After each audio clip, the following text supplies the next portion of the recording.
الحمد لله نحمده ونستعينه ونستغفره ونؤمن به ونتوكل عليه ونعوذ بالله من شرور أنفسنا ومن سيئات أعمالنا من يهده الله فلا مضل له ومن يضلله فلا هادي له ونشهد أن لا إله إلا الله وحده لا شريك له ونشهد أن سيدنا ومولانا محمدا عبده ورسوله وبارك وسلم تسليما كثيرا أما بعد فأعوذ بالله من الشيطان الرجيم بسم الله الرحمن الرحيم سورة أنزلناها وفرضناها وأنزلنا فيها آيات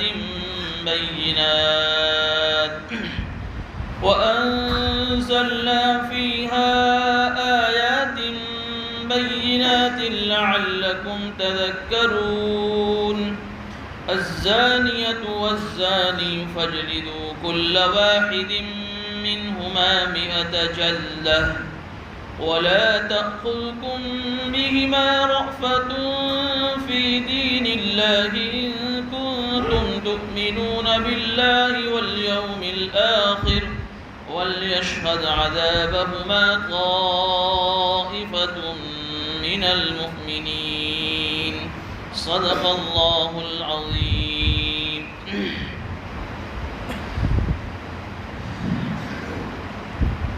گزشتہ مجلس میں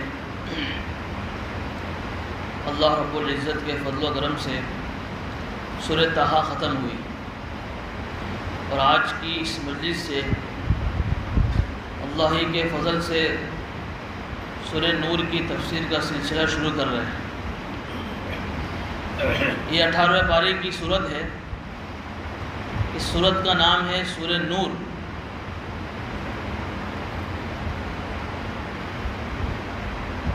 نور کا لفظ سنتے ہی آپ کے ذہن میں یہ بات آئی ہوگی کہ اس کا ترجمہ ہوتا ہے روشنی. مفسرین فرماتے ہیں کہ سورہ نور میں اللہ رب العزت نے جو احکام، جو مسائل انسانی زندگی کے لیے بیان فرمائے ہیں، اگر آدمی اس کو اپنی زندگیوں میں داخل کرے گا تو اللہ اس کی زندگی کو روشنی والی بنا دے گا، اللہ اس کی زندگی کو نورانی بنا دے گا. اسی لیے حضرت عمر فاروق رضی اللہ تعالیٰ عنہ اور دیگر صحابہ سے روایت منقول ہے تو وہ فرماتے ہیں کہ علموا نساءکم سورۃ النور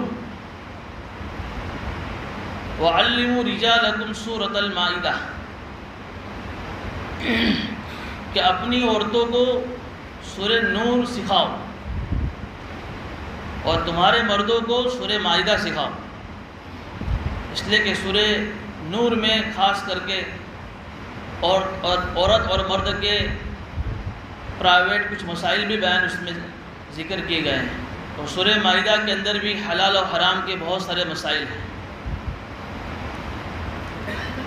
اس سورت کا نام نور اس لیے رکھا کہ آگے چل کر ایک رکوع آ رہا ہے جس رکوع کے اندر اللہ رب العزت کے نور کا تذکرہ ہے. اللہ نور السماوات والارض، کہ اللہ زمین و آسمان کے ایک نور ہے اور اسی نور کی برکت سے پوری دنیا روشن ہے. اس کی تفصیل انشاءاللہ اس موقع پر آئے گی کہ کتنا زبردست اللہ کا نور ہے جس کی وجہ سے پوری دنیا روشن ہے. نیز اس صورت میں اللہ رب العزت نے کچھ خاص قانون بیان کیے ہیں جس کو ہم لا کہتے ہیں، قاعدہ قانون کہتے ہیں. اور قاعدہ قانون دنیا میں الگ الگ ہوتے ہیں. جیسے بہت ساری کورٹیں ہیں، بعض کورٹ جس کا نام ہے کوئی فوجداری کورٹ ہے، کوئی لیبر کورٹ ہے، کوئی کرمنل کورٹ ہے. تو اس صورت میں جو قاعدے قانون اللہ رب العزت نے بیان فرمائے ہیں اس کا تعلق بھی کرمنل کورٹ سے ہے. یعنی ایسے وہ چیزیں جن کے کرنے سے اللہ نے منع فرمایا ہے، پھر بھی آدمی اگر اس کو کر رہا ہے تو اس کی کیا سزا ہے، ان سزا کو قانون کے طور پر اس صورت میں بیان فرمایا ہے۔ اصل میں اللہ رب العزت یہ چاہتے ہیں کہ اسلام ایک پاکیزہ مذہب ہے، تو اس اسلامی زندگی میں ایک آدمی کو سکون کے ساتھ زندگی گزارنے کے لیے سماج کا پاکیزہ ہونا بہت ضروری ہے، معاشرے کا پاکیزہ ہونا بہت ضروری ہے، سوسائٹی کا صاف ستھری ہونا بہت ضروری ہے۔ اگر سماج، معاشرہ، سوسائٹی پاکیزہ ہے، صاف ستھری ہے، تو پھر آدمی چین سکون کے ساتھ زندگی گزار سکتا ہے۔ لیکن اگر سماج، معاشرہ، سوسائٹی، ماحول گندا ہے تو پھر وہ مرد ہو یا عورت، ان کے لیے چین کی زندگی گزارنا مشکل ہو جاتا ہے۔ تو گویا کہ یوں سمجھیے کہ ان صورتوں میں ایسے قانون بیان ہوئے ہیں کہ اگر آدمی ان قانون پر عمل کرے گا اور سماج میں رہنے والے، معاشرے میں رہنے والے، سوسائٹی میں رہنے والے اگر سارے لوگ مل کر ان آیتوں پر اور قرآن کریم کے ان احکامات پر عمل کریں گے تو تمہارا معاشرہ، سماج، سوسائٹی انشاءاللہ پاکیزہ ہو جائے گی۔ اس کے ساتھ ساتھ اس صورت کے اندر ایک عجیب قصہ بھی اللہ نے نقل فرمایا ہے، ایک پاکیزہ عورت کا، ایسی پاکیزہ عورت کہ جس کے پاکیزہ ہونے میں اگر کوئی شک کرے تو اس کا ایمان کا بھی خطرہ ہے، جس کی پاکیزگی اللہ نے اس صورت میں بیان فرمائی، جس عورت کی پاکیزگی، کیا کہنے اس عورت کے، یہ بھی بڑا عجیب قصہ ہے، وہ بھی انشاءاللہ آگے چل کر آ رہا ہے۔ اس کے علاوہ اور بھی بہت سارے مسائل، جیسے تہمت کی کیا سزا ہے، زنا کی کیا سزا ہے، لعان کا قانون ہے، گھروں میں داخل ہونے کے آداب کیا ہے، آداب رسالت، اللہ کے نبی صلی اللہ علیہ وسلم کے کیا آداب ہیں، اور بھی بہت ساری قیمتی باتیں اس صورت میں اللہ نے نقل فرمائی۔ اللہ تعالیٰ سے دعا ہے کہ اللہ رب العزت اس صورت کے اندر جتنے بھی قیمتی مضامین ہیں اس کو سن کر، سمجھ کر عمل کرنے کی توفیق عطا فرمائے۔ دیکھیے اس صورت کا جو آغاز ہے بڑا عجیب ہے، سورۃ انزلناہا، عجیب انداز سے اللہ نے اس صورت کو شروع فرمایا ہے۔ اس صورت کے علاوہ کوئی بھی صورت کا یہ انداز نہیں۔ سورۃ انزلناہا، اللہ فرما رہے ہیں یہ ایک ایسی عظیم الشان صورت ہے جس کو ہم نے نازل فرمایا ہے۔ حالانکہ آپ جانتے ہیں اور ہم سب کا عقیدہ ہے کہ صرف یہ صورت نہیں، قرآن کریم میں 114 جو صورتیں ہیں ساری کی ساری صورتیں اللہ نے نازل فرمائی، لیکن یہاں اللہ تعالیٰ اس صورت کے شروع میں اسپیشل اس صورت کے بارے میں کہہ رہے ہیں، سورۃ انزلناہا، یہ ایک ایسی عظیم الشان صورت ہے جس کو ہم نے نازل فرمایا ہے۔ کیوں؟ کہ اس صورت کے اندر جو اللہ کی طرف سے سخت قانون آ رہے ہیں، جو قانون اللہ بیان فرما رہے، کوئی یہ نہ سمجھے کہ یہ اللہ کی طرف سے نہیں ہے، اللہ کہہ رہے کہ یہ قانون بھی ہم نے ہی نازل فرمایا ہے اس صورت میں، اس نے اللہ خاص کر کے اس صورت کے شروع میں کہہ رہے ہیں۔ ایک خاص بات ہمیں سمجھائی جا رہی ہے، ہمارے دماغ کو، ہماری سوچ کو تیار کیا جا رہا ہے آگے آنے والی بات کے لیے، جس کو اردو میں ہم تمہید کہتے ہیں۔ کوئی بات شروع کرنی ہو اور اس بات کی اہمیت کو بتانے کے لیے ہم ایک تمہید باندھتے ہیں، پھر وہ بات ہم شروع کرتے ہیں۔ اس صورت میں اللہ نے وہی انداز اختیار فرمایا ہے کہ دوسری آیت سے جو قانون شروع ہو رہے ہیں، ان قانون کو شروع کرنے سے پہلے پہلی آیت میں خاص بات سمجھائی ہے، اس میں پہلے نمبر پر سمجھائی سورۃ انزلناہا، کہ ہم نے اس صورت کو نازل فرمایا ہے، وَفَرَضْنَاهَا، اور ہم نے ہی یہ قانون طے کیے ہیں، مقرر کیے ہیں، اس صورت میں جو قانون آ رہے ہیں وہ ہم نے ہی بیان کیے ہیں۔ یہاں بھی ہم جانتے ہیں کہ قرآن میں اس صورت میں نہیں، جتنی صورتوں میں جو بھی مسائل ہیں، جو بھی قانون ہے، سب اللہ ہی نے نازل فرمائے، لیکن اسپیشل اس صورت میں اللہ کہہ رہے ہیں کہ اس صورت میں ہم نے جو قانون آگے آ رہے ہیں وہ بھی ہم نے ہی بیان کیے ہیں، کسی انسان کے گھڑے ہوئے، کسی انسان کے بنائے ہوئے قانون نہیں، جس کو ہم آج کی حکومت سے یہی کہہ رہے ہیں کہ بھئی یہ جو قانون ہے، جس کو ہم آج کی زبان میں مسلم پرسنل لاء کہتے ہیں، مسلمانوں کی زندگی گزارنے کے قانون. ہم حکومت سے بھی یہی سمجھانا چاہتے ہیں کہ یہ کوئی ہم نے نہیں بنائے ہیں، کسی انسان کے بنائے ہوئے نہیں ہیں. یہ تو ہماری جو قرآن کی شکل میں ایک کتاب جو ہمارے اللہ نے نازل فرمائی ہے، اس کتاب میں ہمارے اللہ نے سارے قانون بیان کیے ہیں. کسی انسان کی مجال نہیں ہے کہ اس میں کچھ تبدیلی کر سکے، نہ اس میں کچھ آگے پیچھے کر سکے. اللہ خود کہہ رہے ہیں وَفَرَضْنَاهَا، یہ قانون ہم نے خود بنائے ہیں. پچھلی آسمانی جتنی بھی کتابیں اتری، تورات، زبور، انجیل، آپ دیکھیے یہودیوں نے، عیسائیوں نے پیسوں کے چکر میں، مال کی لالچ میں پوری آیتیں چینج کر دی. آج دیکھیے ایک بھی کچھ کے علاوہ باقی پوری کی پوری کتاب بدل گئی، تورات، زبور، انجیل. لیکن قرآن کریم ایک ایسی کتاب ہے جو آج تک اور قیامت تک انشاءاللہ محفوظ رہے گی، کیونکہ اللہ نے اس کی حفاظت کا وعدہ فرمایا ہے. تیسری بات اللہ آگے فرما رہے ہیں وَأَنزَلْنَا فِيهَا آيَاتٍ بَيِّنَاتٍ لَعَلَّكُمْ تَذَكَّرُونَ، اور ہم اس صورت کے اندر کھول کر اوپن مسائل آپ کے سامنے بیان فرما رہے ہیں. دیکھیے اللہ کا انداز دیکھیے، گول مول نہیں، کھول کر اللہ کہہ رہے کہ ہم اس صورت کے اندر آپ کے سامنے قانون، مسائل بیان فرما رہے ہیں. کیا فائدہ ہوگا اس کا؟ لعلکم تذکرون، تاکہ تم سمجھ جاؤ، تاکہ تم نصیحت حاصل کر لو، تم اس کو سمجھو، سمجھ کر اس پر عمل کرو اور اس کو اپنی زندگیوں میں داخل کرو. کیا فائدہ ہوگا؟ کہ جس کے نتیجے میں تمہارا سماج، تمہارا معاشرہ، تمہاری سوسائٹی پاکیزہ ہو جائے. گویا کہ ایک تمہید اللہ نے اس صورت میں قائم فرمائی.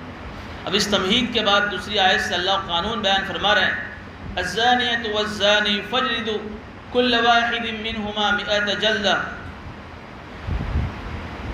اس قانون کو سمجھنے سے پہلے اس دوسری آیت کے اندر اللہ نے زنا کی سزا بیان فرمائی. اس کو سمجھنے سے پہلے 2-3 باتیں سمجھ لیجیے. سب سے پہلی بات یہ ہے زنا شریعت کی نظر میں ایک ایسا سنگین اور خطرناک گناہ ہے کہ جس کی اللہ رب العزت نے کسی صورت میں اجازت نہیں دی.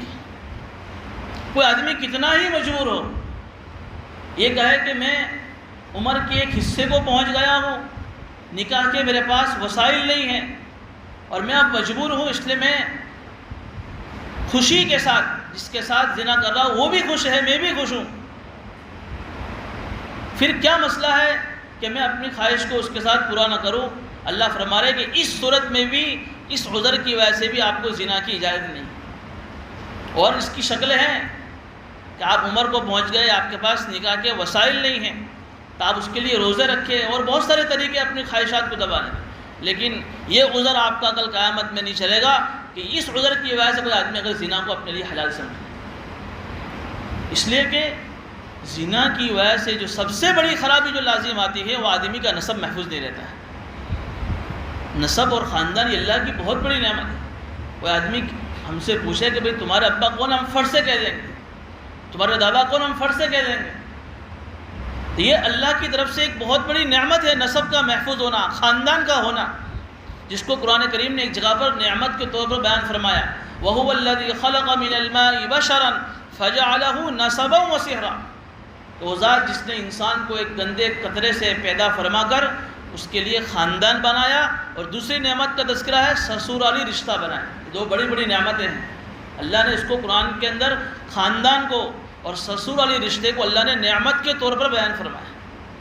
اور اس زنا کے نتیجے میں آدمی کا نسب ختم ہو جاتا ہے. حدیث میں آتا ہے کہ قیامت سے پہلے زنا کی اولاد دنیا میں بہت زیادہ ہو جائے گی، جس کے نتیجے میں دنیا کے اندر نسب ختم ہو جائے گا. اور ساری چیزیں ہم اپنی آنکھوں سے دیکھ رہے ہیں. مغربی ممالک میں آپ ذرا اخبار کی رپورٹ تو پڑھیے، اب فیملی سسٹم ہی ختم ہو گئی ہے، خاندان کا نظام ہی ختم ہو گیا ہے. جو ہاتھ میں آئی وہ بیوی، جو ہوا وہ بچہ. ماں باپ کا عظمت والا رشتہ، بھائی بہن کا شفقت والا رشتہ، میاں بیوی کا محبت والا رشتہ ہی ختم ہو گیا. فیملی سسٹم، خاندانی نظام ہی ختم ہو گیا زنا کی نحوست کی وجہ سے. بلکہ ایک جگہ کی میں آپ کو کارگزاری سناؤں. افریقہ کے علاقے کا ایک کالا ملک ہے، جہاں کالے لوگ رہتے ہیں جو افریقن کہلاتے ہیں، اس میں کچھ آبادی ایسے لوگوں کی ہے جو نہ بالکل گورے ہیں نہ بالکل کالے ہیں، مکس لوگ جس کو کہتے ہیں کلرڈ پیپل، انہی کے نام سے مشہور ہوا، کلرڈ پیپل کے نام سے۔ جب پوچھا گیا کہ بھئی یہ ملک تو کالے لوگوں کا ہے، افریقن ہے، جہاں پیدا ہونے والا بچہ بالکل کالا پیدا ہوتا ہے، یہ کون لوگ ہیں جو نہ بالکل گورے ہیں نہ بالکل کالے ہیں؟